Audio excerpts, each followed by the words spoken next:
መጽሐፍ ቅዱስ በወፍ በረር ብለን ከዘፍጥረት ጀምረናል። ነህምያ ላይ ነው ያለነው። ነህምያ ላይ ደርሰናል። ስፒሪቹዋል ድሪፍት መንሸራተት የሚለውን ነው። ከ10:39 እና ከ13:11 ላይ የእግዚአብሔርን ቤት አንተውም ተብሎ ከተናገሩት ምን አንሸራተታቸው የሚለውን ብቻ ይዤ ዛሬ ከዚህም ከዛም ከተለያዩ ከመጽሐፍ ቅዱስ ስለ መንፈሳዊ መንሸራተት ነው፣ ስፒሪቹዋል ድሪፍት ነው የምናወራው። መንፈሳዊ መንሸራተት ምን ማለት ነው? መንፈሳዊ መንሸራተት ስንል ምናልባትም ከትርጉም እነሳላችሁና በኋላ ተመልሼ እመጣለሁ። መንፈሳዊ መንሸራተት ምንድነው? አንድ አማኝ ከእግዚአብሔር ጋር ያለው ግንኙነት ከጊዜ ወደ ጊዜ ቀስ በቀስ እየላላ ሄዶ ከመንፈሳዊ ሕይወት መውጣት ወይም ማፈግፈግ ብየዋለሁ። አንድ አማኝ በአንድ ወቅት ጌታን ያመልክ የነበረ ሰው፣ ጌታን ታመልክ የነበረ፣ ታገለግል የነበረ፣ ያገለግል የነበረ፣ በእግዚአብሔር ቤት በፍጹም ትጋት በቅንነት ይመላለስ የነበረ ሰው ይሄ ሁሉ ግለት ይሄ ሁሉ ትጋት ጠፍቶ ቀስ በቀስ ከአገልግሎት ከቤተ ክርስቲያን ህብረት አንዳንዶችም ደግሞ ከእግዚአብሔር ከራሱ ጋር ያላቸው ህብረት ተንሸራቶ ሲሄዱ እናያለን። ይሄ ድሪፍት ይባላል። መንፈሳዊ መንሸራተት ቁልቁሊት መውረድ ማለት ነው። ምናልባትም መንፈሳዊ መንሸራተት በነገራችን ላይ በድንገት የሚመጣ ሳይሆን በሂደት የሚመጣ ነው። በድንገት አይደለም፣ ግን ቀስ እያለ ከቀን ወደ ቀን በፍጥነት ሳይሆን በዝግመት ሆን ተብሎ ደግሞ ሳይሆን ቸል እየተባለ ቀስ በቀስ ሳይታወቅ የሚመጣ አሳዛኝ መንፈሳዊ ክስረት ነው ብየዋለሁ። አንዳንድ ቦታ ሄዳለሁ በተለያየ ጊዜ እና ምናልባት የዛሬ 20 ዓመት የሄድኩበት ቦታ ይሆናል፣ የዛሬ 10 ዓመት የሄድኩበት ቦታ ይሆናል። ተመልሼ ስሄድ የዛሬ 10 ዓመት ያገኘኋቸውን ሰዎች ጠይቃለሁ። እገሌ ሴት አለ ሲባል ወይ የለም፣ ምን ነው በህይወት ነው? አረ በህይወት አለ። ቤተክርስቲያን አይመጣም ወይ ቤተክርስቲያን አትመጣም። አንዳንዱም አሳዛኝ ነገር፣ አንዳንዱም ወይ ወደ ዓለም ሄዷል፣ አንዳንዱም ደግሞ እንዲሁ በቤተክርስቲያን አዝና ቤቷ ቀርታለች፣ ቤቱ ቀርቷል የሚባል ብዙ እንሰማለን። ገረማለሁ። እና ይሄ የዛሬው መልእክት ከምን ጊዜው በላይ እኔም ቆም ብዬ ለብቻው ስለ መንፈሳዊ መንሸራተት ላወራ ያሳሰበኝ በየቦታው ስላለ እዚህም አሁን ኦንላይን ላይ የምትሰሙኝ ምናልባትም እንዲህ አይነት ነገር ውስጥ የገባችሁ ልትኖሩ ትችላላችሁ ብዬ እንዳው ምንድነው መፍትሄው፣ መጽሐፍ ቅዱሳዊ መንሸራተት ምን ማለት ነው የሚለውን አንዳንድ ሐሳብ ላነሳ ወዳለሁ። መነሻ የሚሆነንን ነህምያን አይተናል አይደል? ምዕራፍ 10 ላይ መሐላ ምለዋል። የአምላካችንን የእግዚአብሔር ቤት አንተውም ብለው እንዳውም 3 የአቋም መግለጫ አውጥተዋል አይደለም? ትዝ ይላችኋል። ጋብቻ ከሀገር ልጅ ጋብቻ ብለዋል። አሕዛብን አግብተን የአሕዛብን አናመልክም ብለዋል። የመጀመሪያው ወስነው ፈርመው ጽፈዋል። ስማቸው ሁሉ ተጽፈዋል። ሁለተኛው እረፍት በሰንበት ብለዋል። በሰንበት ቀን አንነግድም፣ አንሰራም፣ ነገር ግን እናርፋለን፣ አምላካችንንም እናመልካለን ብለዋል። ሶስተኛስ ምን አሉ? አስራትና መባ ለእግዚአብሔር ቤት እናመጣለን፣ የእግዚአብሔርን ሥራ እንደግፋለን ብለው 3 ነገር፣ የተቀደሰ ጋብቻ፣ አምልኮ ብቻ በዕለተ ሰንበት፣ እንደገናም ደግሞ ገንዘባችንና ንብረታችንን የእግዚአብሔርን ቤት እናመጣለን፣ ሌዋውያን እንደግፋለን ብለዋል። 10 ላይ ይሄንም ብለዋል። 11 ላይ ሰለብሬት አድርገዋል። 12 ላይ እንዳውም አጥሩ ተመርቋል። ምዕራፍ 12 ላይ ነህምያ ወደ ሀገሩ ሄደ። ምዕራፍ 13 ላይ ተመልሶ ሲመጣ ምናምን ጥቂት ጊዜ ነው የቆየሁት ነው እንዳውም የሚለው። ምናልባት የመጽሐፍ ቅዱስ አስተማሪ በጣም አጭር ቢሆን 1 ዓመት፣ በጣም ቢዘገይ 2 ዓመት ነው። ከ2 ዓመት በኋላ ሲመጣ ምዕራፍ 10፣ 11 እና 12 ላይ የምናየው የህዝቡ ኮሚትመንት ትጋት እና ምዕራፍ 13 ላይ የተለየ ነው። ይሄን ባለፈው መልእክቴ ተናግሬያለሁ፣ ማየት ትችላላችሁ። እና ነህምያ በጣም ግራ ገባው። እንዴት ፈጥነው ወደዚህ እንደመጡ ገርሞታል። ስለዚህ ምዕራፍ 13 11 ላይ የእግዚአብሔር ቤት ስለምንድን ነው እንዴት ተተወው? በሌላ አነጋገር እንዴት ድሪፍት አረጋችሁ? መሐላ ምላችሁ የእግዚአብሔርን ቤት አንተውም ብለው ትተውታል። ከአሕዛብ አናገባም ብለው አግብተዋል። ያውም ዋናው ካህን አግብተዋል፣ የልጁም አግብተዋል፣ ድሮለታል። የእግዚአብሔርን ጠላት ቤተ መቅደሱ አምጥተዋል። አስራታችንን እናመጣለን ብለው አስራት ማምጣት ትተው ሌዋውያን ወደ እርሻቸው ተመልሰዋል አይደለም? በሰንበት አንሰራም ብለው ተገዝተዋል። አሁን እንዳውም ኢየሩሳሌም በሰንበት ቅጥሯ ሁሉ ተከፍቶ ሲነግዱ ነው ያሉት። 3ቱንም ቃለ መሐላቸው ሰብረዋል። እና ምን ጥያቄ ጠየቁ። ምንድነው እንዲህ ድሪፍት ያደረጋቸው የሚለውን ባለፈው ሳምንት 15 ቀን አይተናል። ዛሬ ግን ቆም ብለን እንዲህ አይነት ነገር አለ በሰው ህይወት ውስጥ ምዕራፍ 10 ላይ ኮሚትመንት ገብተን ምዕራፍ 13ም ይገጥመናል ማለት ነው። የገባነው ቃል ኪዳን ሳንጠብቅ አቅም አቅቶን እንሸራተታለን ያለ ነው። እንዳው መግቢያ ጥቅስ የሚሆነን ጥሩ ዕብራውያን 2:1 ላይ እንዲህ ይላል። ዕብራውያን 2:1 ላይ ማውጣት የምትችሉ ጥሩ ነው። ይሄ ዋና መነሻችን ስለሆነ ነው። ዕብራውያን ምዕራፍ 2:1 ላይ ስለዚህ ከሰማነው ነገር ስተን እንዳንወድቅ ይላል አዲሱ ትርጉም። እንዳንስት ነው የቀደመው ትርጉም የሚለው። ድሪፍት አዌይ እንዳናረግ ነው። ለሰማነው ነገር አብልጠን ልንጠነቀቅ ይገባል። ምክንያቱም በመላእክት በኩል የተነገረው ቃል ጽኑ ከሆነና ማንኛውም መተላለፍና አለመታዘዝ ተገቢውን ቅጣት ከተቀበለ እኛስ አዲስ ኪዳን አማኞች እሱም ሲጽፍ ጸሐፊው በነበሩ ሰዎች እንዲህ ያለውን ታላቅ ድነት ታላቅ መዳን ቸል ብንል እንዴት እናመልጣለን? ምዕራፍ 1 ላይ ዕብራውያን ኢየሱስ ከሁሉ ይበልጣል ብሎ ሰማያዊ መገለጥ የእግዚአብሔር የመጨረሻው መገለጥ እንደሆነ ተናግሯል። እና ምዕራፍ 2 ላይ እንግዲህ በመላእክት የተናገረው በሰዎች የተናገረው እግዚአብሔር በብዙ አይነት ጎዳና ለአባቶቻችን ተናግሮ ነበር። በዚህ ዘመን መጨረሻ ለኛ ተናገረን። እነዛ በመላእክት የተነገራቸው በነቢያት የተነገራቸው ቃሉን ቸል ካሉ እና ድሪፍት ሲያደርጉ ተገቢውን ቅጣት ከተቀበሉ እኛማ በክርስቶስ ኢየሱስ የተገለጠውን ይሄን ድነት ቸል ብንል እንዴት እናመልጣለን? ድሪፍት አናድርግ። በሰማነው ቃል ተጠንቅቀን እንቁም። ይሄ አዲስ በገባነው መንገድ ላይ እንቁም። ወደ ግራ ወደ ቀኝ አንበል። ድሪፍት ጀልባ ስታዩ በቅርብ አንድ መጽሐፍ ሳነብ ቀደም ባለ ጊዜ ነው። አንዲት ጀልባ ጉምና ጭጋግ ዝናብ ነበረ። ትንሽ ከምትሄድበት አቅጣጫ አንድ ዲግሪ ወደ ቀኝ ዘንበላለች። ትንሽ ከዛ ከሳምንት በኋላ ተጉዛ ወደብ ጋር ስትደርስ የደረሰችበት ወደብ ከሌላው ጋራ ከመድረሻው ጋራ የተለያየ አድራሻ ነው። ትንሽ ነገር ከምትሄድበት መንገድ ምክንያቱም ድሪፍት አረገች ከምትሄድበት ዳይሬክሽን ማለት ነው።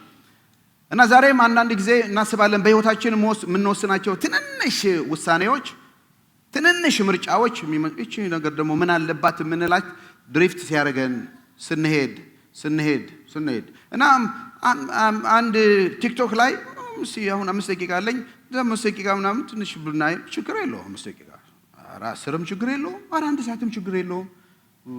ለሰዓትም ትንሽ ምናምን በየጊዜው እና እየተጠራቀመ ሄዶ እንዴት ወደ ሙሉ ለሙሉ እንደሚወስደን ለማሳየት ነው። እና ዛሬ ይሄንን ካየን 5 መንስኤዎችን እኔ ዝም ብዬ ስመለከት ከራሴም ህይወት አገልግሎት ላይ ቆይቻለሁ። በየሀገሩም ስዞር እንዳልኳችሁ ካየሁት እዚህም ቤተክርስቲያን ውስጥ ካየሁት ከራሴም ህይወት ከጓደኞቼም ካየሁት ከአገልጋዮችም ካየሁት ነገር 5 ነገሮች እንደው በእኛ ካልቸር ውስጥ በጣም ሰዎች ለድሪፍት ምክንያት ይሆናቸዋል የሚለውን ነገር ነው ማነሳው። ቶሎ ብያ ያለው መንስኤዎች ናቸው እና ምልክቶችንም ነግራችኋለሁ። ምናልባት ምልክት ስነግራችሁ ይሄ ነገር እና እኔ ውስጥ ይሄ ኖሮ ወይ ብላችሁ ታያላችሁ።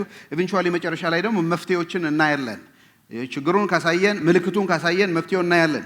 የመጀመሪያው ልስጣችሁና የት እንደምንሄድ እንድታውቁ ያልተገራ ፍላጎት ብየዋለሁ።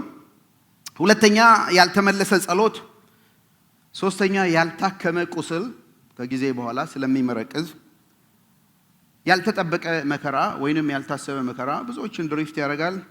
በመጨረሻ 5ኛው ያልተመረመረ ህይወት ብያለሁ። እነዚህን 5 ነገሮች መንስኤዎችን ምልክቶቻቸውንና መፍትሄዎችን አብረን እናያለን። አንደኛው የመንፈሳዊ መንሸራተት መንስኤ ያልተገራ ፍላጎት ብየዋለሁ። ኮንትሮልድ ያልሆነ አንታምድ የሆነ ዲዛየር ማለት ነው። አንደኛ ጢሞቴዎስ 6:9 ላይ ይሄን ልብ በሉ፣ ቀስ ብዬ ለማንበብ ሞክራለሁ። አንደኛ ጢሞቴዎስ 6:9 ጳውሎስ ይህን ወጣት አገልጋይ ነው የሚመክረው። ባለጠጋ ለመሆን የሚፈልጉ ግን ወደ ፈተና ወደ ወጥመድ የሚለውን ያዙልኝ፣ እንዲሁም ሰዎችን ወደ መፍረስና ወደ ጥፋት ምንም ይላል ቃል አለ የሚያዘቅጠው ወደ ጥፋት የሚያዘቅጠው ድሪፍት የሚያደርግ የሚያንሸራትት የሚደፍ ወደ ብዙ ከንቱና ክፉ ምኞት ይወድቃሉ። ቁጥር 10 ምክንያቱም የገንዘብ ፍቅር የክፋት ሁሉ ስር ነው። አንዳንዶች ባለጠጋ ለመሆን ካላቸው ጉጉት በሉኝ ጉጉት የተነሳ ከእምነት መንገድ ስተው ሄደዋል። ድሪፍት አድርገዋል፣ ስተው ሄደዋል። ራሳቸውን በብዙ ስቃይ ደግሞ ወቅተዋል። ዋው! አንዳንዶች ባለጠጋ ለመሆን ካላቸው ፍላጎት ወደሚያዘቅጠው ስትሮንግ የሆነ ዲዛይር አለ። ገንዘብ የመሰብሰብ የማግኘት ሰርቶ የማግኘት ብቻ እንዳይመስላችሁ። ሰርቶ ማግኘት ይስ እግዚአብሔር በሰው ልጅ ውስጥ ያስቀመጠው ነው። ሰርተ ብላ በደምህ ብላ የተባለው ይሄ ሰርቶ ከማግኘት ያለፈ ዲዛይር ነው፣ ያለፈ ምኞት ነው። እና ይሄ ምኞታቸው ለማግኘት የሚፈልጉትን ነገር ሁሉ ያደርጋሉ። ዛሬ የምናየው ነው። በባልና በሚስት መካከል በገንዘብ ምክንያት ያለውን የፈረሰውን ትዳር ቤት ይቁረረው አይደለም። በመንግስትና በሲቲዝን መካከል በገንዘብ ጉዳይ ያለውን አራ አይደለም። በፓስተሮችና በምዕመን መካከል በገንዘብ ጉዳይ ያለውን ነገር ማየት እንችላለን። በየቦታው ብዙ ቤተክርስቲያናት ፈርሰዋል። የገንዘብ መውደድ ነው የሚለው የክፋት ሁሉ ስር ነው። አንድ ሰው በገንዘብ ፍቅር ከተለከፈ የሚያስፈልገውን ነገር ያደርጋል። አረ ከመንግስት ከሞት በኋላ መንግስተ ሰማይ ያለ ሲባል እሱን ማናየው የኔ ኑሮ በምድር ላይ ነው ብቻ ነው፣ በምድር እኔ ኖሬ ስለ ሰማዩ እግዚአብሔር ያውቃል ሚሉ አሉ አይደለም። ያልተገራ ፍላጎት አለ። ያዕቆብ 1:14 ላይ እንደውም ምን ማለት ነው ያልተገራ ፍላጎት ስንል ምልክቱ ላሳያችሁ። ያልተገራ ፍላጎት ምልክቱ ምንድነው ካላችሁ ይሄንን ነው። እኔ ይሄ ፍላጎት አለኝ ወይ የምኞት ተገዢ መሆን ነው። ዝም ብላችሁ ራሳችሁን ተጠይቁ። እንዲህ ይላል ያዕቆብ 1:14 ነገር ግን እያንዳንዱ የሚፈተነው በራሱ ምን ክፉ ምኞት ሲሳብና ሲታለል ነው። ምኞት ከጸነሰች በኋላ ኃጢአትን ትወልዳለች፣ ኃጢአትም ካደገች በኋላ ሞትን። ያዕቆብን ስናይ በደንብ አይተነዋል። ትዝ ይለኛል። እግዚአብሔር ማንንም በክፉ አይፈትንም፣ እሱም በክፉ አይፈተንም። እያንዳንዱ ሰው የሚፈተነው በራሱ በውስጡ ካለው ምኞት ነው። ይሄ ምኞት ሲሳብ ሲታለል አዋሳ ነው ያደግኩት፣ ነግሬያቸዋለሁ። ሳይክል ብቻ አይደለም የምንነዳው፣ አሳም እናጠምዳለን። ወንዝ ስላለ ዋናም እንችላለን ማለት ነው። አሳ ስታጠምጡ ትንሽ የሰፈር እንኳን አሳ ክር እንኳን ገምዳችሁ ስፒል እንኳን አጥፋችሁ ቆልመማችሁ የውሃናት የሚባል አለ የሆነ የሚበላ ነገር ትጥሉና ከላይ ቡሽ ታረጋላችሁ። ቡሹ ይንሳፈፋል ምግቡን። አሳ መጥቶ ሲነካካው ቡሹ ብቅ ጥልቅ ይላል። አሳው መጀመሪያ ቀስ እንዲህ ነው የሚያደርገው፣ ነካ ነካ ነው ይቀምሳል። ከዛ ምንም ነገር ካላረጋችሁ በላው ብሎ ቡሹ ሲገባ እናንተ ስታወጡት ሁኩ እዚህ ላይ እንጠልጥሎት ያወጣል ማለት ነው። ይሄ ዘሴም ቋንቋ ነው። እያንዳንዱ ምኞት ያሳ ለመብላት ይሄንን ሲጓጓ ሲናፍቅ እንዳለ አያቅም ኢነሚ እንዳለው ከኢንቫይሮንመንቱ ሊገለው ሊበላው ሊያጠፋው ያለ ሰው እንደሚሰጠው አላወቀም ይሄን ምግብ የሚሰጠው። እና ዲያብሎስም እንዲህ ነው፣ ይጥላል። መሻት አለና ዲዛይር አለና በውስጣችን ያለ ነገር አለና ከገንዘብ በተመለካከተ ነገር ይልክልናል። ትንሽ ነው ቀመስ ይተወውና ከዛ ሲያገኘን ከዛም ያለቀቀ ምኞት ጸንሳ እንዲህ ነው ኃጢአትን ትወልዳለች። እና ያዕቆብ ይሄን ሲጽፍ ነግሬያቸዋለሁ። ምናልባት የዘፍጥረቱን ታሪክ የሔዋንን እያየ ይመስለኛል። አየች፣ ምን ሆነች? ተመኘች፣ በላች፣ ለባሏም ሰጠች። እሱ ደግሞ ከየት እንደመጣም አልጠየቀም፣ በላ አይደለም። ምኞት ትጸንሳለች። ጸንሳ ምን ትወልዳለች? ኃጢአት። እንዳው ምኞት እንደ ሰው ብትሆን ከጸነሰች ኃጢአትን ለመውለድ 9 ወር አይደለም? 9 ወር አለ። 9 ወር አርግዛ ምንን ትወልዳለች? ኃጢአትን በሉኝ። ኃጢአትስ ወዲያው ነው የምትወልደው? ካደገች በኋላ እሷ ስንት ዓመት ቲኔጀር ትሆንሽ? 18 ካደገች በኋላ ምንን ትወልዳለች? ሞትን። እንግዲህ ምኞት ጸንሳ ኃጢአትን፣ ኃጢአት ሞት። ምኞት አያት ናት፣ ኃጢአት እናት ናት፣ ልጅቱ ሞት ናት። ፕሮሰስ አለው። በዚህ ሁሉ መካከል ፕሮሰስ አለው። እና ይሄ ዲዛይር አለ፣ በጣም ስትሮንግ የሆነ ዲዛይር ገንዘብን ለማግኘት ኑሮንም የዚህን ዓለም ነገር ያልተገራ ፍላጎት ካለን ነው። ስለዚህ ዛሬ በብዙ ቤተ ክርስቲያናት በአንድ ወቅት ጌታን ያመልኩ ያገለግሉ ደፋ ቀና ይሉ የነበሩ ሕይወታቸውን እንኳን ሰጥተው የነበሩ ሰዎች ዛሬ ብዙ ድሪፍት የምናደርግበት ነገር አንዱ በጣም ስትሮንግ የሆነ ያልተሟላ ፍላጎትም አለን ከምድራዊ ጋር። በተለይ ራሳችንን ከሌላ ሰው ጋር ኮምፔር እያደረግን የምንኖር ከሆነ እየተወዳደርን የምንሆን ከሆነ እነሱ የደረሱበት እኔ መድረስ አለብኝ ምንል ከሆነ ለድሪፍት ዋና ምክንያት ነው። ምልክቱ ይሄ ነው። ሌላው ላይ ደግሞ የሥነ ምግባር መርሆችን እንኳን ማመቻመች እንጀምራለን። ማለት ምን ችግር አለው? መስሪያ ቤት ውስጥ ሰዎች እንደሚሰሩት እኔም ብሰራ ምን ችግር አለው? እንጠይቃለን። ሁሉም ያደርገው የለም እንዴ? እኔ ጋር ምንድን ነው የመጣው? ሁሉም ያደርገው ነው። እና ኮምፕሮማይዝ ማድረግ እንጀምራለን። በጣም ደግሞ ደስ የሚለው እኔ ከማን በልጬ ነው? እነ ፓስተር እንትናም እነ ሽማግሌ እነ ዳይቆንም እነ ዘማሪም እንትና ያደረጉት የለ እንዴ? አንተ ከፓስተሩ ትበልጣለህ እንዴ? ፓስተሩ ሲያደርግ አይቼዋለሁ ምናምን ሲበል ያው እኔ ከማን በልጬ ነው? እውነትን ነው። እና ምን ፈልገውን ነገር ለማግኘት የራሳችንን እውነት የቆምንበትን ትሩዝ ህሊናችንን እዚህ ላይ ኖ የሚለን ነገር ሁሉ ዲና ያርገን እንገባለን ማለት ነው። ይሄ ሊትመስ ቴስት ነው እኛ ያልተገራ ፍላጎት ምልክቱ። እና መፍትሄው ምንድነው ያላችሁኝ? እንኳን ጠየቃችሁኝ። እዛው አንደኛ ጢሞቴዎስ 6:6 ላይ ይሄን ከተናገረ በኋላ ሲመልስ ነገር ግን እውነተኛ መንፈሳዊነት ባለን ነገር ከመርካት ጋር ትልቅ ምን አለው? ትርፍ አለው። ምክንያቱም ወደ ዓለም ያመጣነው ምንም ነገር የለም። ምንም ነገር ይዘን መሄድ አንችልም። ነገር ግን ይሄንን አብረን እናንብበው ቁጥር 8 ነገር ግን አላችሁ አይነበብም? ነገር ግን ምግብና ልብስ ካለን ያ ይበቃናል። እኔ እጅ አውጡ አልልም። እስቲ አሁን ምግብና ልብስ ያላችሁ እዚህ ቤት ያናናችሁ ክሎዜት ወኪን የሚባል ነው አይደለም? ወኪን እዚህ ሀገር ምናልባት በሩቅ ያላችሁ እዚህ ሀገር ክሎዜቱ ራሱ አንድ ቤድሩም ትልቅ ቤድሩም ነው። እና አንዳንዶች እግዚአብሔር ይባርካችሁ for her for him የሚባል ለሱ ሌላ አለ ለሷ ሌላ አለ። ትገቡና ዛሬ ጠዋት እንደውም አንዳንዶች ሲጠረጥር ገብታችሁ የቱን ልልበስ አላወለቃችሁም አላጠለቃችሁም አንደርጋችሁ ይሄ አይደለም ወይዘሩ እንዴት ነው ይዘንባል ማለት አይደለም። ጫማው አልሄደም ቀበቶም አልሄደም እና ምን ካልሲው አልሄደም። ለኛ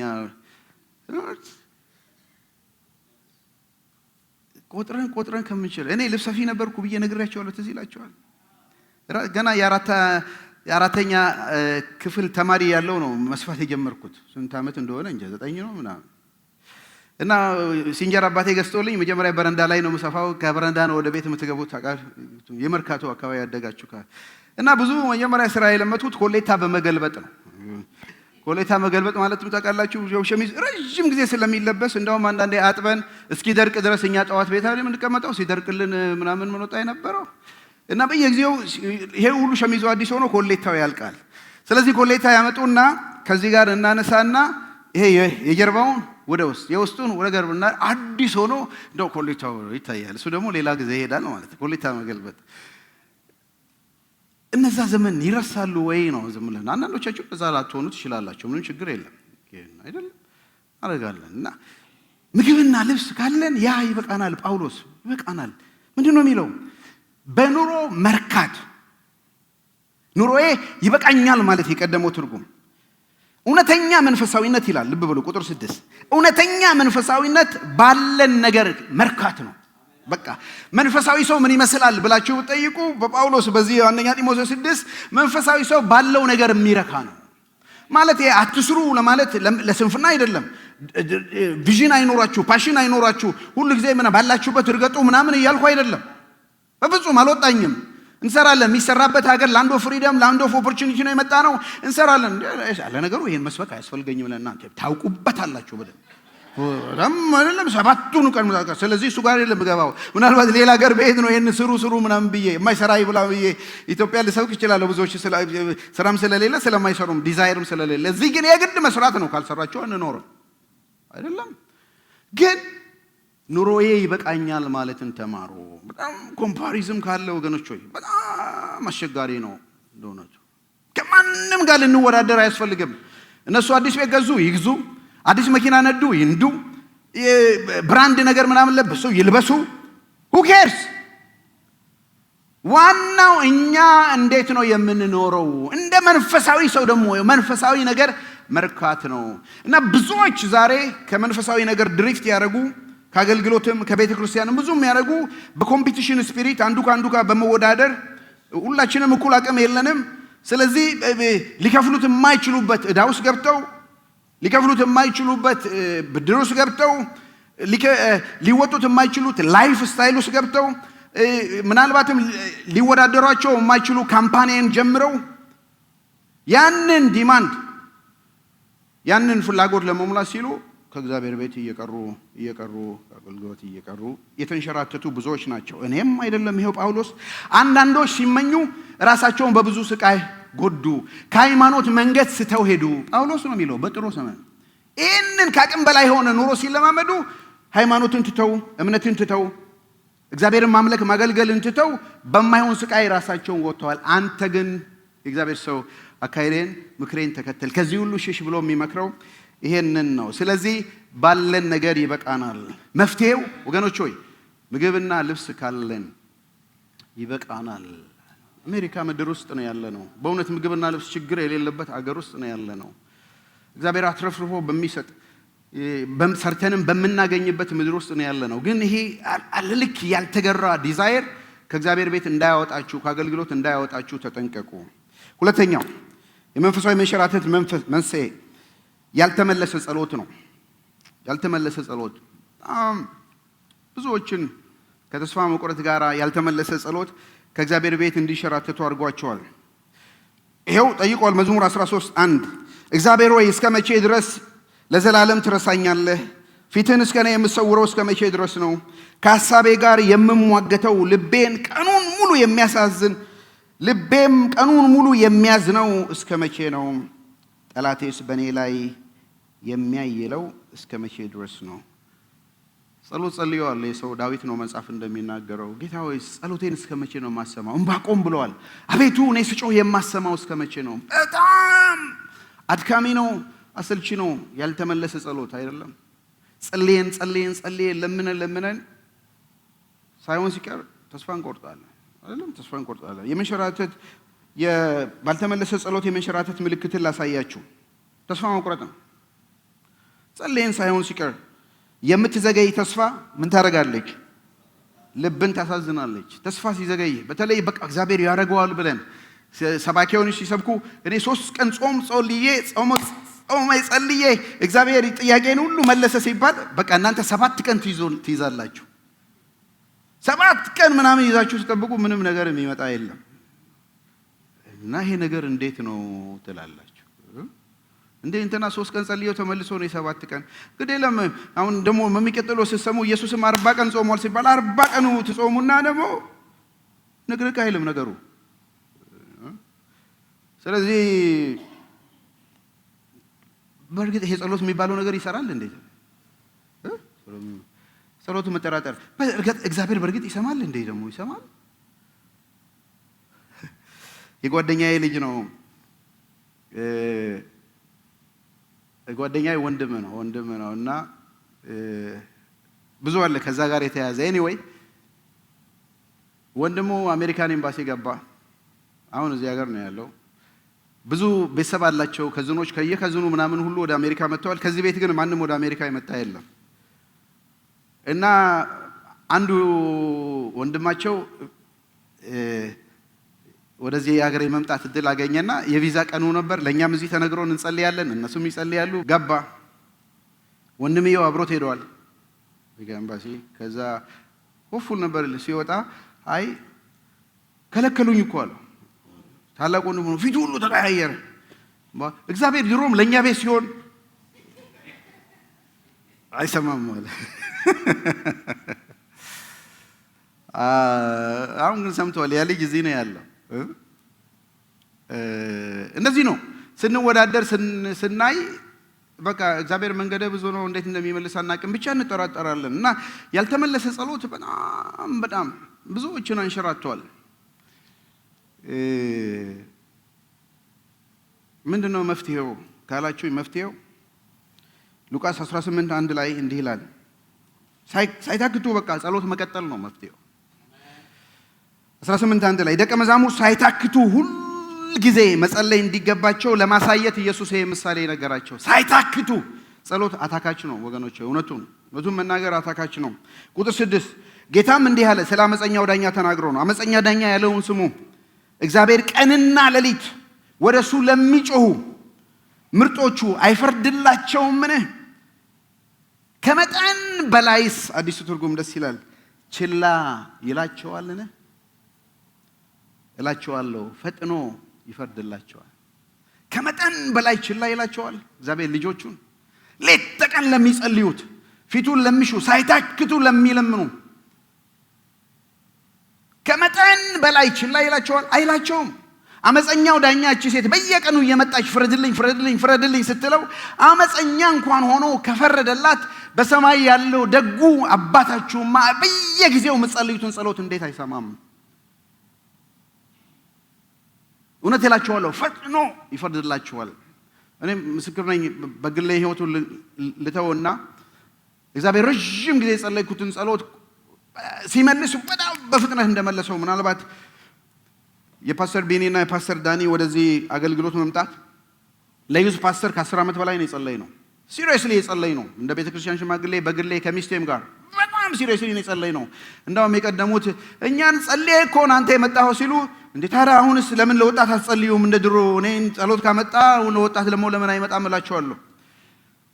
እና አሁን እንደምታውቁት ጸልየን ልክ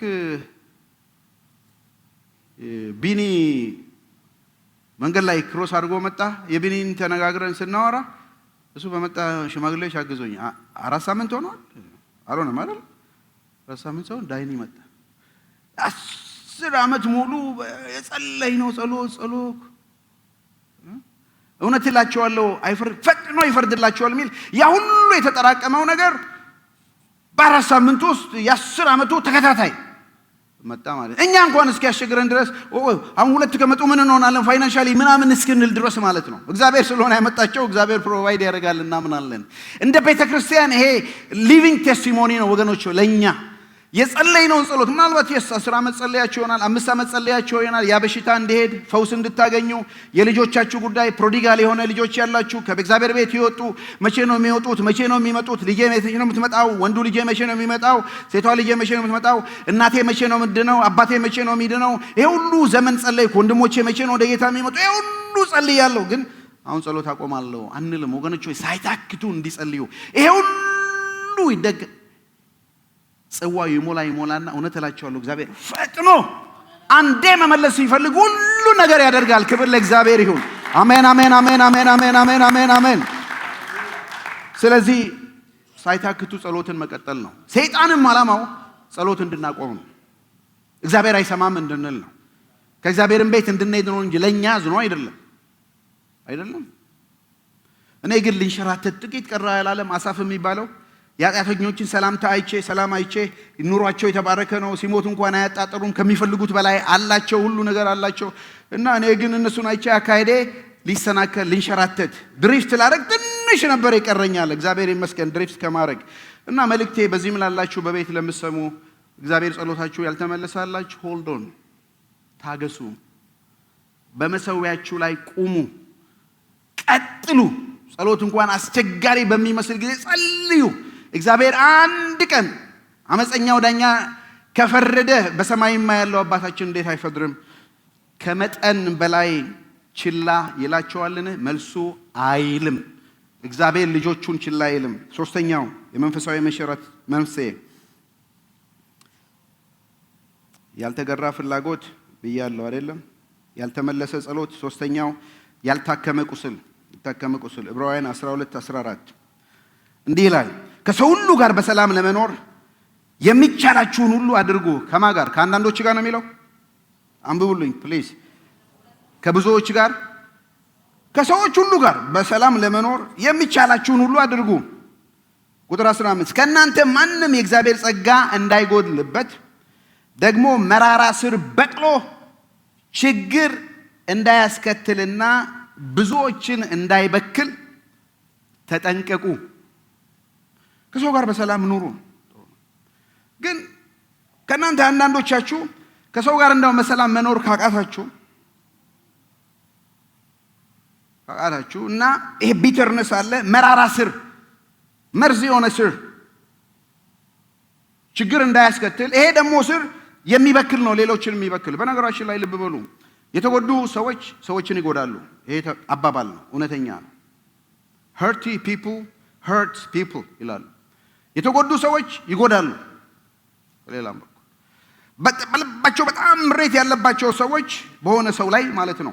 እናንተ ደግሞ የምትወዷቸው ከሆነ ይሄ ምሬታችሁን ሲነግሯችሁ ስለዛ ሰው እናንተም አብራችሁ ከዚህ ሰው ጋር በዛ ሰው ላይ ምሬት ይዛላችሁ። ምንም ሳሰሙ ሳታውቁ ከአንድ ሳይድ ብቻ እንኳን ወሬ ሰምተን ማለት ነው። ተጎድተዋል። የነሱ መጎዳት ሳይንስ እንደገና ነው ለሚናገሩ ሰዎች ግን ይሄ ሌላውን ይበክላል።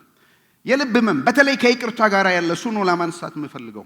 ብዙዎች ቅድምም ላነሳው ሞክሬ ያለው ከቤተ ክርስቲያን በጣም የሚወዱት ሚንሸራተቱት የማይመጡት አገልግሎትን እርግፍ አድርገው አምልኮን እርግፍ አድርገው የእግዚአብሔርን ቤት ትተው ከሚሄዱት ዋና ምክንያት በእኛ ሶሳይቲ ቢተርነስ ነው፣ አንፎርጊቭነስ ነው። ከሰዎች ጋር ባለ ግንኙነት ነው። አዚፍ ቤቱ የነሱ ይመስል ማለት ነው። በተለይ እኛ አገልጋዮች ምንም አንዳንድ ጊዜ አይ እሷ ቆማ እዛ እየዘመረች ከሰው ጋር ላመልክ አልችልም የሚለው ፓስተሩ እዛ ቆሞ እየሰበከ እንዴት የሱን ስብከት እሰማለሁ? እሱ እዛ እያገለገለ ማለት አቦዳ አድርገን እንሄዳለን።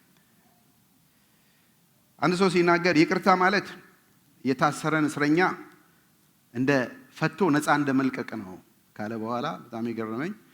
ያ ደግሞ የታሰረው እስረኛ ራሳችን ነን ይላል። ራስን ሪሊዝ ማድረግ ነው። የታሰረ ሰው ነፃነት ሲያገኝ እንዴት እድል ነው። ሌላ ደግሞ አንፎርጊቭነስ ወይንም ቢተርነስ እኛ ፖይዝን እየጠጣን ያ ሰውዬ የበደለን ሰው እንዲሞት ኤክስፔክት ማድረግ ነው አይደለም። ይቅርታ ለማንም አይደለም። ባይዘው ወይ እኔን ይቅር የምትሉኝ ለኔ ብላችሁ አይደለም፣ ለራሳችሁ ብላችሁ ነው። እያንዳንዱ ሰው እኔም እናንተን ይቅር ምለው ለእናንተ ብዬ አይደለም፣ ለራሴ ብዬ ነው። ጌታ መጣው ያልተመለሰ ቁስል ምልክቱ ልንገራችሁ። መራርነት ነው። ኤፌሶን 4:30 ላይ እንዲህ ይላል፣ ለቤዛ ቀን የታተማችሁትን ቅዱስን የእግዚአብሔር መንፈስ አታሳዝኑ። መራርነት ሁሉ ቁጣ፣ ንዴት፣ ጭቅጭቅ፣ ስድብ ከማንኛውም ክፋት ጋራ ከእናንተ ዘንድ ምን አድርጉ? ሊስት አድርጎታል። አንድ አምስቱን ያልታከመ ቁስል ምልክቶችን እዩ። መራርነት ነው፣ ቁጣ ነው፣ ንዴት ነው፣ ጭቅጭቅ ነው። እግዚአብሔር አፋችንም ምላሳችንን ካላገደው ስድብ ነው። ይሄንን አስወግዱ። ከሁሉ በላይ ይሄን ብቻ አይደለም፣ 30 ላይ ያለው ነው ልቤን የሚነካው። ለቤዛ ቀን የታተማችሁትን ቅዱሱን እግዚአብሔር መንፈስ አታሳዝኑ። ወገኖቼ ማንንም ሰውም ከምናሳዝነው፣ ቤተሰብን ከምናሳዝነው፣ ልጆቻችንም እርስ በርስ ባልና ሚስት ከምናዝነው ሁሉ ይልቅ አንፎርጊቭነስ ሲኖር፣ ቢተርነስ ሲሆን፣ ጥላቻ ሲሆን ከሁሉ በላይ የሚያዝነው የእግዚአብሔር መንፈስ ነው። ያዳነን መንፈስ፣ ከሞት ወደ ህይወት ያመጣን መንፈስ፣ ህይወት የሰጠን መንፈስ፣ ዳግም እንድንወለድ አባ ብለን የምንጮህበት መንፈስ፣ ነጭ እንደ በረዶ ያረገን መንፈስ፣ ከጨለማው ዓለም ወደ ብርሃን እሱን መንፈስ ነው የምናሳዝነው። እሱን መንፈስ ነው የምናሳዝነው። እባካችን እኔም ስላለሁበት እባካችን ስለ እግዚአብሔር መንፈስ ብለን ይቅር እንበል። ከዚህ በላይ ምንም ልላችሁ ለኔም ልል አልችልም። ለቤዛ ቀን የታተምንበት አባ ብለን የጮህንበት አንድ ቀን ሲመጣ እንደ ቃብዴ የተሰጠን መንፈስ በልባችሁን ውስጥ ባለ ቢተርነስ፣ በወንድም በእህት ላይ ባለ ቢተርነስ ያዝናል። ለምን እናሳዝነው የጌታን መንፈስ? እንዴ ያዳነንን፣ ነጭ እንደ በረዶ ያደረገን፣ ከጨለማ ወደ ብርሃን ያወጣን፣ የዘላለም ድነት ብርሃን ያበራልን አባት ሆይ ብለን የምንጮህበት የሰጠን ለምን እናሳዝነው እሱን? ለምን ወገኖች ወይ አንዱ የመንሸራተት ምክንያት በልባችን ውስጥ በሞላ ነገር ነው። ዛሬ እዚህ ሆናችሁ የምትሰሙ፣ ኦንላይን ላይ የምትሰሙ እለምናችኋለሁ፣ እንደ ቤተሰብ ከእግዚአብሔር ጋር ያላችሁ ነገር አስተካክሉ፣ ይቅር በሉ። እሺ ለራሳችሁ እንኳን ባታዝኑ ለመንፈስ ቅዱስ እዘኑ። እሱም ያዝናል አይደል? የታተማችሁ ቅዱሱን መንፈስ አታሳዝኑ ይላል። ይሄን እናድርግ። አሜን።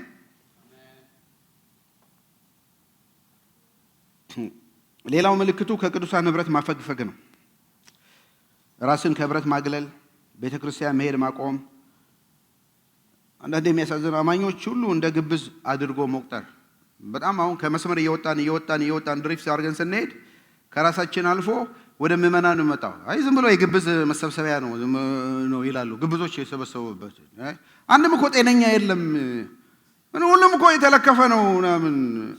በቃ የእግዚአብሔርን ሕዝብ መሬት ላይ መጣል የጌታ የሞተለትን ጉባኤ ምናምን። ምክንያቱም ከልባችን ውስጥ የሚሞግተን ነገር ካለ እሱ ሕሊናው ካለ በኋላ እንደሚሞትም እናየዋለን ካለ እና ቅዱሳንን ሁሉ በቃ ማጠልሸት አለ አይደለም። ይሄ ተበክሎ መበከል አይደለም ተበክሎ። እና አጥብቃችሁ ልባችሁን ጠብቁ። ማንም ስለማን ክፉ ነገር ቢነግራችሁ ምናምን አጥብቃችሁ ልባችሁን ጠብቁ። ምክንያቱም የሚጎዳው እናንተን ነው። አልቲሜትሊ የምትጎዱት እናንተ ናችሁ። አንዳንድ ጊዜ ለሰው ብላችሁ ከሰው ጋር ተጣልታችሁ ምናምን በቃ ቡድን ይዛችሁ ከዛ ሌላ ጋር ስትሄዱ እነሱ ታርቀው ምናምን ሆነው ስታዩ እንዴ! አዎ እኔ አውቃለሁ። አንድ አገልጋይ ፓስተሮች ናቸው፣ ሁለቱ ፓስተር ናቸው። የአንዱ ፓስተር ችግር ነበረው ከቤተ ክርስቲያኑ ጋር። ሌላው ፓስተር እሱን አግዞ ከህዝቡ ጋር ሁሉ ተጣላ። ሲጋብዙት ሁሉ አልመጣም አላገለግልም አለ፣ እዛ ቸርች ማለት ነው። እሱ ሌላ ሀገር ነው የሚኖረው። ይሄ ፓስተሩና ህዝቡ ደግሞ ያው ተለያዩ። መጨረሻ ከመታረቅ አይቀርም ከብዙ ዓመት በኋላ ታረቁ። ይሄ ሰው ይታረቅ እና ነገረው ልታረቅ ነው ምናምን በል እኔን አጣልተህ ብቻህንማ ሄደህ መታረቅ የለብህም፣ የእርቁ ቀን እኔ መምጣት አለብኝ አለ። ምክንያቱም ጠርተውት ነው ብሎ ነበር እሱ። ጥሩ ነው፣ ትልቅ ንስሐ ነው፣ ሪፔንታንስ ነው። ግን አናችሁ ተታርቀውስ እንዴ? የእግዚአብሔር መንፈስ ካለ እኮ ፈቃድ ጠይቃችሁ አትታረቁም እንዴ? ለእኔ ብሎ ተጣልቷል። እሺ ተጣላ፣ እንታረቅ ስትሉት አልታረቅም ቢል እናንተ ላትታረቁ ነው እንዴ? እግዚአብሔር መንፈስ እኮ በውስጣችን ኮንቪክት የሚያደርገው እኔን ነው እንጂ እሱን አይደለም። ያ ለእኔ ብለህ መጣላት እግዚአብሔር ይባርክ። ከእንዲህ በኋላ ለእኔ ብለህ አትጣላ። እኔ መንፈስ ቅዱስ ሲናገረኝ እግዚአብሔር ታረቅ ሲለኝ እታረቃለሁ ማለት ጥሩ ነው እንዴ? ጌታ ሰው ማሳዘን አይሻልም እንዴ? መንፈስ ቅዱስን ከማሳዘን አይሻልም? ይሻላል እንዴ? ይሻላል። ያልታከመ ቁስል መፍትሄው ሁለት ቃል ደስ የሚል ነው። መቻቻል ወይንም ይቅርታ መስጠት ነው። ቆላስይስ 3:13 ላይ ጳውሎስ ይደግመዋል። እርስ በርሳችሁ ይሄንን በአንድነት አንብቡልኝ እባካችሁ። እርስ በርሳችሁ ተቻቻሉ። ከእናንተ አንዱ በሌላው ላይ ቅር የተሰኘበት ነገር ቢኖር ይቅር ተባባሉ። ለምን? ጌታ ይቅር እንዳላችሁ እናንተም ሌላውን ይቅር በሉ። እውነቱን ልንገራችሁ አይደለም፣ የእግዚአብሔር ምሕረት ባይኖር እዚህ ቆሞ የሚያወራ ማን ነው? አለ እንዴ? አለ ሰው? የለም። እግዚአብሔር ምሕረት ባይኖር እዚህ ቤት ውስጥ እንገባለን? አንገባ። እግዚአብሔር ምሕረት ባይሆን በምድር ላይ እንመላለሳለን አይደል? ያልጠፋ ነው ከእግዚአብሔር ምሕረት በምድር እንኳን መኖራችን የሱ ምሕረት ታላቅ ስለሆነ ነው ወገኖች። ወይ ታዲያ እሱ እንዲህ አድርጎ ከማረን እኛ ወንድማችን መማር ያቅተናል ወይ? አሁን ምንም ምክንያት አትስጡ። እንዲህ ነው ምናምን አትበሉ። በቃ በእግዚአብሔር ፊት ውደቁ። መንፈስ ቅዱስ ኮንቪክት ለሚያደርጋችሁ ነገር ይቅር በሉ። አያሹሩ ሰው ጎቷችሁ ሊሆን ይችላል። ያ በተለይ የምትጠብቁት ሰው፣ የቅርብ የሆናችሁ ሰው፣ ኤክስፔክት የምታደርጉት ሰው፣ የምታከብሩት ሰው የማይሆን ነገር ሲያደርግ ልባችሁ ሊያዘን ይችላል። ሰው ነው፣ ሰው ነን። ምናልባት እኔ ላይ እንኳን ልባችሁ ያዘነ ካለ እባካችሁ እኔ ሁለተኛ ነኝ። መጀመሪያ ስለ እግዚአብሔር ስትሉ ይቅር በሉኝ። ሁለተኛ ስለ ራሳችሁ ስትሉ በሶስተኛ ደረጃ ነው ለኔ። እሱም ጥሩ ነው ከሰጣችሁኝ እቀበላለሁ። እኔም እንደሱ ነው። ተቻቻሉ። ዛሬ መቻቻል ነው በጣም ይሄ ፐርሰናል ቴሪቶሪያችን በጣም ስለበዛ እንዲህ ከገባ መቻቻል የሚባለው ነገር የለም አይደለም። የኛ ፕሬፈረንስ ነው። እዛው በጠበልህ እዛው በጠበልሽ እና መቻቻል የሚባለው ነገር በጣም ሆኖ ሰው ሁሉ ሴንሲቲቭ ሆኖ ጥቂት ነገር፣ ጥቂት ቋንቋ፣ ጥቂት ንግግር፣ ጥቂት አተያየት ሰውን ሁሉ ለውጦት ዲያብሎስ ነው ከዚህ ኦርኬስትሬት የሚያደርገው። ከቤተ ክርስቲያን ሊያጠፋን ነው። በቃ ከምናመልከው ከምንወደው ጌታ ሊለየን ነው። በሰዎች ነው። ይሄንን ንቁበት። አራተኛው ያልታሰበ መከራ የመንፈሳዊ መንሸራተት መንስኤው ያልታሰበ መከራ ነው። ኢዮብ 1:8 ላይ ኢዮብም እሱም እየተናገረ ሳለ ይላል፣ ይሄ ልጆቹ የሞቱበት 4 ሰው ነው በደቂቃ እየመጡ መርዶ የነገሩት። አራተኛው ሰው እጅግ አስከፊ ነገር ነው የተናገረው። ሶስተኛው ሰው ስለ ግመሎቹ ነው፣ ስለ ከፍቱ መሞት ከተናገረ በኋላ ሌላ መልእክተኛ አራተኛ መጥቶ እንዲህ አለው፣ ኢዮብ ወንዶችና ሴቶች ልጆች በታላቅ ወንድማቸው ቤት ተሰብስበው እየበሉና እየጠጡ ሳሉ እነሆ ታላቅ አውሎ ንፋስ ከምድረ በዳ መጣ፣ የቤቱን 4 ማዕዘን መታው፣ እሱም በልጆቹ ላይ ወጥቆ ገደላቸው። እኔም ብቻዬን አመለጥኩ፣ ልነግርህ መጣው። መገመት አልችልም የኢዮብን። ነህምያን ጨርሰናል። ታሪክ መጽሐፍ አስቴር የመጨረሻው የታሪክ መጽሐፍ አስቴር ነው። ከአስቴር በኋላ የግጥም መጽሐፍ ነው የምንገባው። ኢዮብን ነው። እያንዳንዱ መጽሐፍ ጨርሼ የሚቀጥለው መጽሐፍ ሳይ በጣም ኤግዛይትድ ሆናለሁ። ግን አስቴርን ከጨርስኩ ኢዮብን እንዴት ነው የምሰብከው እያለ ራሴ አስባለሁ። ከምሮዬ በላይ ነው። ኢዮብን ልሰብክ እንዴት እችላለሁ? ልዝለለው? መዝሙረ ዳዊት ልግባ እላለሁ። መቼ ነው የሰበከው ኢዮብን በሉኝ? ያን ወጣት እያለሁ ሳላገባ ሳልወልድ ሰብኬያለሁ።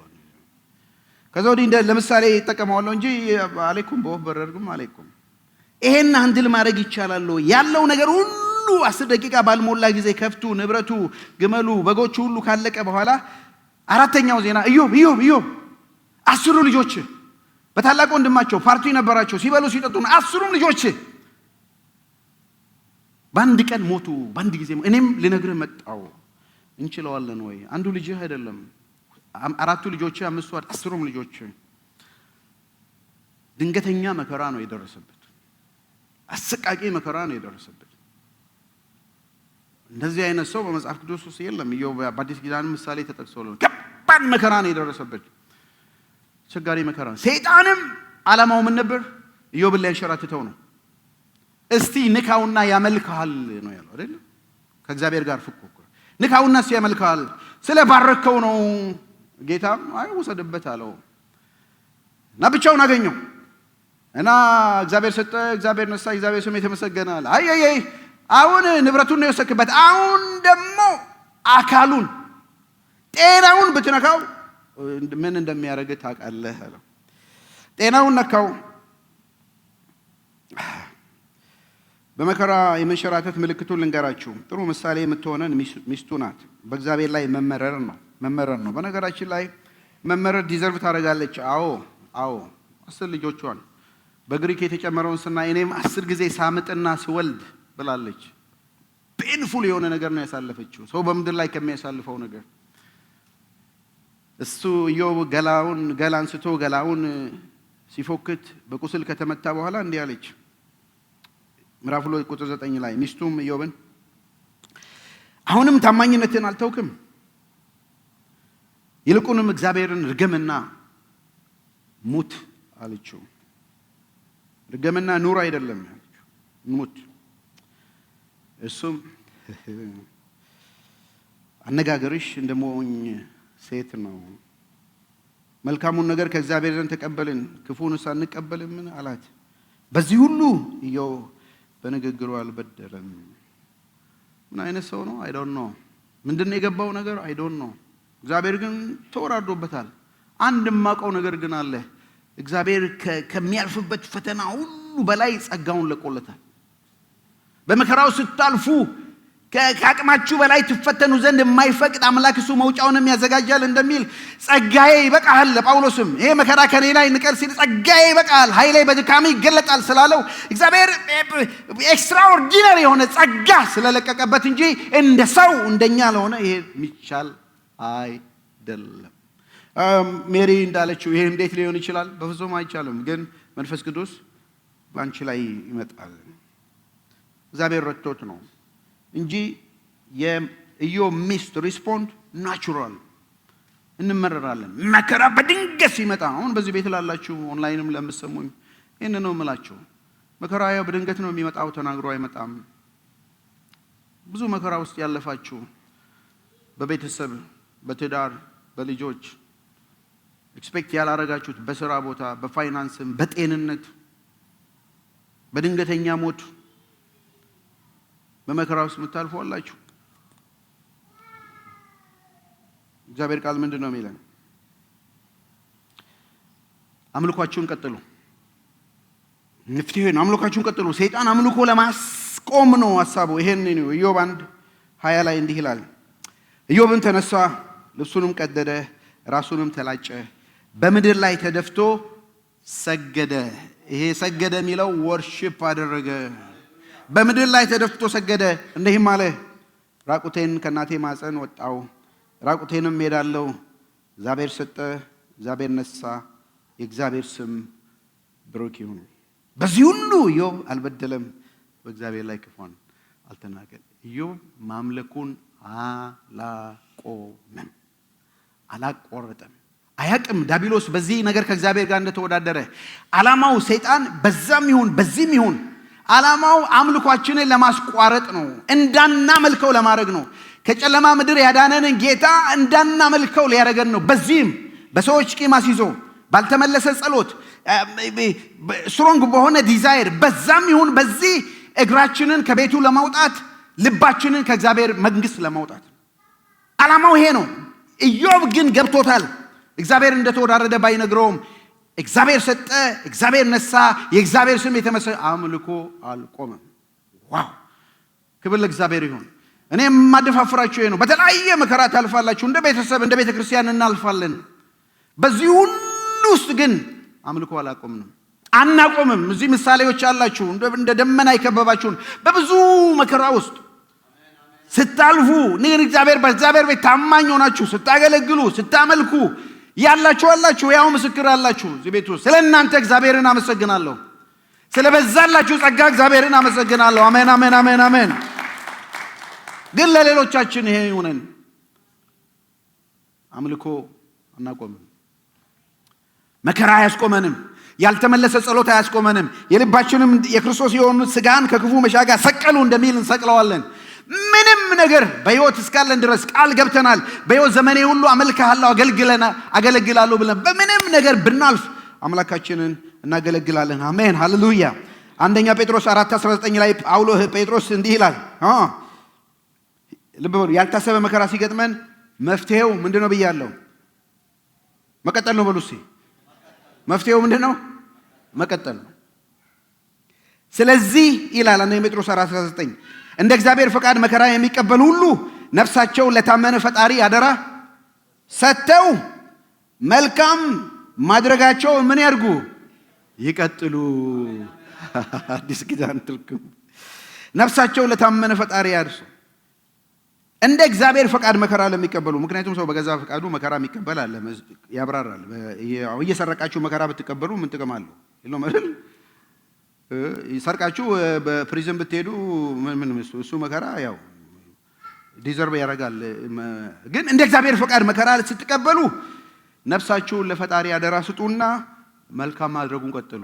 አምልኮ ቀጥሉ፣ አገልግሎት ቀጥሉ፣ ህብረት ቀጥሉ፣ ቤተ ክርስቲያን መምጣት ቀጥሉ፣ አታቁሙ። አሜን አሜን አሜን አሜን አሜን አሜን። ያልታሰበ መከራ መፍትሄው ምንድን ነው? መቀጠል ነው። ወጣቶቹ እንደዛ ምናምን ይላሉ። እሺ አሁን እንበል እንደው ላሰኛችሁ ምናምን ነው። እሺ ቀጥል ይበሉ። እሺ ተባባሉ። ችግር የለም። አታቁም፣ አገልግሎት አታቁም በሉ። አምልኮ አታቁም፣ ይቀጥል። የመጨረሻው አምስተኛው የመንፈሳዊ መንሸራተት መንስኤው ያልተመረመረ ህይወት ነው ብያለሁ። ይሄ ሁሉንም ራፓፕ ያደርጋል። ሁለተኛ ቆሮንቶስ 13:5 በእምነት ብትኖሩ ወይንም በሃይማኖት መሆናችሁን ለማወቅ ራሳችሁን ምን አድርጉ? መርምሩ፣ ራሳችሁን ፈትኑ። አዲሱ ትርጉም ደስ አለኝ።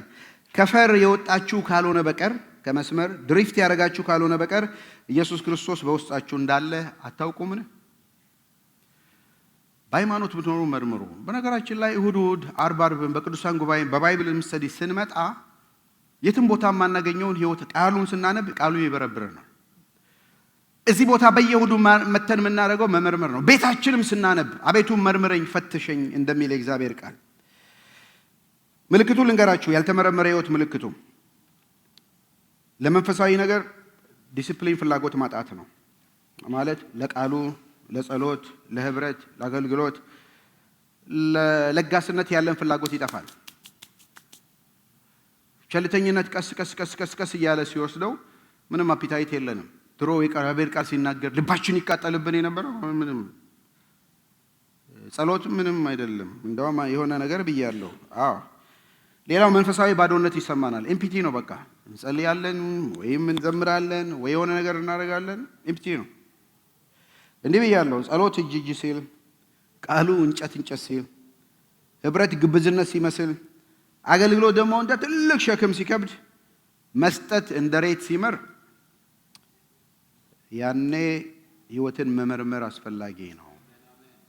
መመርመር፣ ቆም ብሎ መመርመር ጥሩ ነው። እንዳውም ከዚህ የከፋው የህሊና ወቀሳ ሲደነዝዝ ነው።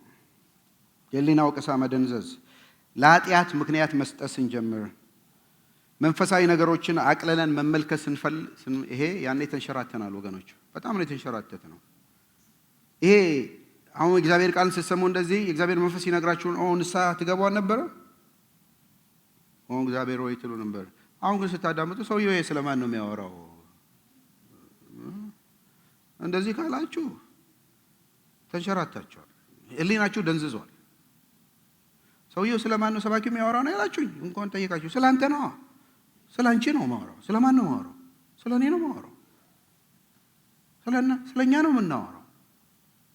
ራሳችንን መርምር፣ እንፈትሽ እና ምናልባት አሁን ህሊና ከጠፋብን በቃ ይሄ ነው የእግዚአብሔር መንፈስ አዝኖ አይ ዶንት ኖ ትክክለኛ ቃሉን አላውቅም እንጂ የእግዚአብሔር መንፈስ አዝኖ ኢንአክቲቭ በሉት ነገር በሉት በውስጣችን ይሆናል። ዳዊት በብሉይ ኪዳን ዘመን መንፈስን ከኔ አትውሰድብኝ አለ። ኃጢአት በሰራ ጊዜ የእግዚአብሔር መንፈስ እየመጣ የሚሄድ ነበር ስራውን። በአዲስ ኪዳን ከእኛ ጋር እንዲኖር የተሰጠን መንፈስ ነው። ግን በእኛ ውስጥ እየኖረ እያዘነ ነው የሚኖር። አእምሯችን ሁሉ ይሄ ሆኗል እና ምናልባት አሁን ደንዝዘን ይሆን ወይ ህሊናችን ሮንግና ራይት መለየት አቅቶት ከሆነ በእግዚአብሔር ፊት ራሳችንን እንመርምር። ያልተመረመረ ህይወት ምልክቱ ይሄ ነው። ያልተመረመረ ህይወት መፍትሄው ምንድን ነው? በጣም ደስ ይላል። ራስን መመርመር ነው። ሰቆቃው 3:40 መንገዳችንን እንመርምር፣ እንፈትን፣ ወደ እግዚአብሔር እንመለስ። አንደኛ ቆሮንቶስ 11:31 ራሳችንን ብንመረምር ግን ባልተፈረደብን ነበር፣ ባልተንሸራተትን ነበር። ይህን ጥያቄ ልጠይቃችሁና ራሳችሁን እስኪ ያያችሁ ይሄንን መልሱልኝ። የቃሉ፣ የጸሎት፣ የህብረት፣ የአገልግሎት፣ የለጋስነት ህይወቴ ምን ይመስላል በሉ። ቃሉን ታነባላችሁ፣ ትጸልያላችሁ። በየቀኑ ማታ ማታ አልጋችሁ ላይ ሲገቡ፣ ቤድሮማችሁ ላይ ሲገቡ ውሏችሁ እንዴት ነበር እስኪ ጠይቁ። ውሎዬ እንዴት ነበር? እንዴት ነው ያሳለፍኩት? በየሳምንቱ ደግሞ ምናልባትም እግዚአብሔር ከረዳን እሁድ ማታ ወይ ቅዳሜ ማታ ሳምንቴ ምን ይመስል ነበር? ቤተ ክርስቲያን ሄጄ ነበር ወይ? ከቅዱሳን ጋር ህብረት አድርጌ ነበር ወይ? ቅዱሳንን ኢንከሬጅ አድርጌ ነበር ወይ? በወር መጨረሻ ደግሞ ምናልባትም በወር ውስጥ በዚህ ወር ምን ያህል አገለገልኩ? ምን ያህል ቤተ ክርስቲያን ተገኘው? ምን ያህል ለወንጌል ስራ ሰጠው? ምን ያህል በቅዱሳን ህብረት ተገኘው ብለን መጠየቅ ጥሩ ነው። ህይወታችንን መመርመር ጥሩ ነው። እንግዲህ ምን እናድርግ? አንድ ነገር ብቻ ነው ማሳስባችሁ። የኤፌሶን ቤተ ክርስቲያን ትልቅ ምሳሌ ናት። ራእይ ላይ እንዲህ ይላታል፣ ስለ ስሜ መከራ መቀበልህን አውቃለሁ። መከራ ውስጥ ያለፈች ቸርች ናት። በዚህ ሁሉ አልታከትክም። መከራ እንኳን አላተከተሽም። የኤፌሶን ቤተ ክርስቲያን አላተከተም። ይሁን እንጂ የምነቅፍብህ ነገር አለኝ። ይኸውም የቀደመውን ምንህን ፍቅርህን ትተሃል። እንግዲህ ከየት እንደወደክ አስብ። አምሮ መጀመሪያ አስብ። ንስሐ ገብተህ የመጨረሻውን ቃል አስምሬበታለሁ፣ ቦልድ አድርጌዋለሁ። ቀድሞ ታደርግ የነበረውን ነገር አድርግ። ድሪፍት ያደረገች ቸርች ናት፣ የወደቀች ናት። በመከራ ውስጥ ግን አልፋለች። ልብ በሉ፣ በመከራ አልፋለች፣ ጸንታለች። መከራ አላታከታትም። ነገር ግን ድሪፍት ያደረገችበት ነገር አለ። የቀድሞ ፍቅሯን ትታለች። ስለዚህ ወደ ቀደመው ፍቅር ተመለስ። በመከራ ማረፍን አውቃለሁ፣ መጽናትን አውቃለሁ፣ ጥሩ ነው። ግን ፍቅርን ትተሃል። በመከራ ድንገተኛ መከራ ታግሷል። ግን የውንድድ የሆነ ልብ አለው፣ የቆሰለ ልብ አለው፣ ከፍቅር ወድቋል።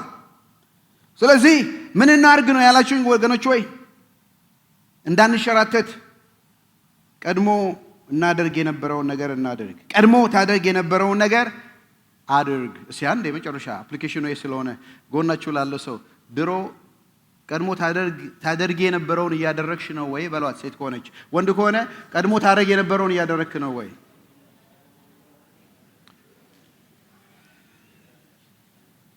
አዎ አለ አይደለም አለ ምን አገባ አለ